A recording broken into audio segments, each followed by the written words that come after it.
मेरे पिताजी ने गेहूं की फसल का बीमा करवाया था, जिसकी प्रीमियम 3,504 रुपये गई थी। बारिश होने के कारण गेहूं की फसल को नुकसान हुआ। मेरे पिताजी के द्वारा एग्रीकल्चर इंश्योरेंस कंपनी को सूचना दी गई।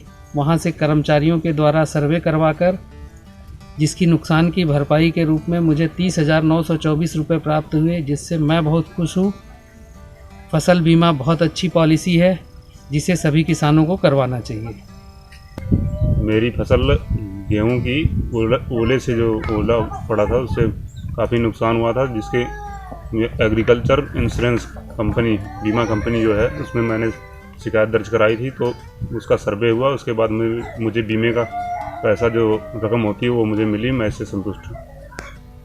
मुझे बहुत साल से जैसे मैं खेत का काम कर रहा है, तो खेत का काम करने लिए वो बहुत पहले तो बहुत लॉस हो गया था। अभी वो प्रथम का नरेंद्र मोदी का सिस्टम में वो इंश्योरेंस का नया सिस्टम आ गया है।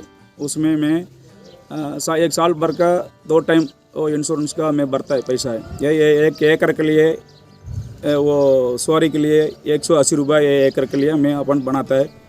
मैं 4.5 एकड़ के लिए मैं बनाया। मेरा को तो मिला है 1 एकड़ का 11,500 रुपये मिला है मेरा को। ठीक है, मेरा को बहुत खुशी हो गया है। हमारे विदर्भ में हमेशा ही दुष्काल सदृश परिस्थिति रहती है। उसकी वजह से मैं हर साल प्रधानमंत्री पीक फसल योजना का लाभ लेता हूँ। इसलिए मैं केंद्र सरकार का बहुत आभारी हूँ और इसलिए मैं केंद्र सरकार को धन्यवाद कहता हूँ।